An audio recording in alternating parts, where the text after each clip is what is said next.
In a market infested with SUVs, it's really a breath of fresh air to see a hatchback in the streets. Dumelang bo mokganni, I am Ramabi and this is Ramabi's Car Reviews. Today we have our hands on the current installation of the i20. We will talk more about its looks, practicality, power and efficiency, and then close off with its cost of ownership. Starting off with the exterior, the i20 has a revised look. In front, it has a white gloss black grille with the badge now on the bumper and not on the actual grille itself. I am definitely a true fan of the silver splitter here at the bottom. It contrasts well with this grey beautiful color. It no longer comes with fog lights, but rather these well-placed vertical DRLs that add to the aesthetic of the car. The downside on my side are these halogen headlights. They'd look much better if they were projector beams, but this is an entry level after all. The rear receives the same treatment as the front with a glossy part on the bumper and a contrasting silver diffuser. It is not functional, but it looks good.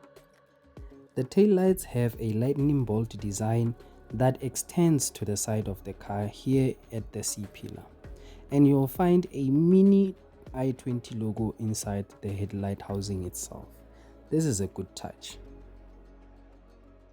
This magnificent color is called Titan Grey, and with majority of Hyundai cars, there is an option of a two-toned color scheme, but they are however reserved for the executive models.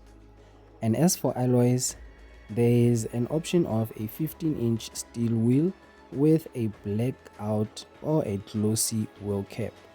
And if you want blacked out mirrors with integrated indicators, you'll have to go for the executive models.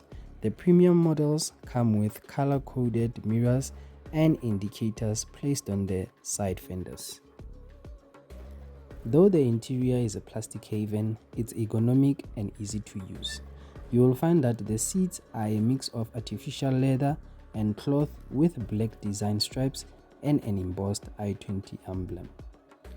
The cockpit is a very nice place to be, with a very well designed multifunction steering wheel that's comfortable to hold. And as seen from the lack of it visibly, the car doesn't come with cruise control. However, it comes with a very clear instrument cluster. For your entertainment, you'll get a generous 8-inch infotainment screen that supports CarPlay and Android Auto. For added comfort, there are vents for the front and rear passengers, but it is a single zone climate control.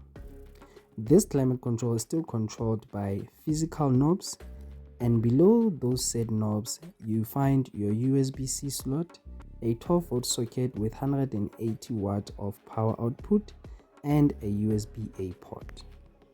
Storage space includes one here in front where you can put your device, two variable size cup holders, space under the armrest, and this mini slit for the rear passengers. Talking of the rear, VIPs will have enough leg and knee room even for the middle VIP. The rear seats also get the same treatment of leather and cloth as the front seats. Boot space comes in at 311 liters and it is pretty decent for your day-to-day living. There is a full-sized spare wheel, and I also like the idea of this sticky 3-hook emergency triangle. Now let's talk about the power figures.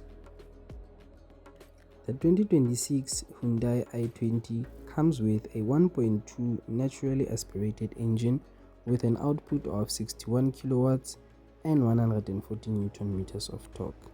It has a combined claimed consumption of 5.9 liters to the 100, and for the 2 hours I've had with the car, I've averaged between 5 to 5.7 liters to the 100.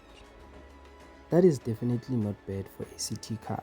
So people, I know we all love SUVs, but you don't have to buy an SUV unless it is a necessity to you. Anyway, let's move on to pricing.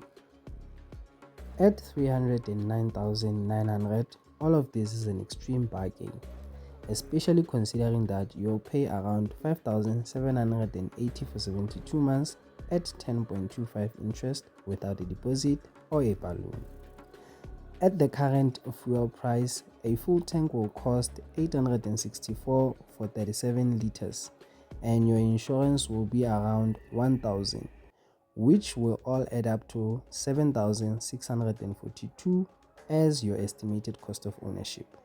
Additionally, you'll receive warranties for peace of mind and a 4-year 60,000 kilometer service plan. Now, Bomkhani, please leave your thoughts in the comment section. Until we meet again next time, take care.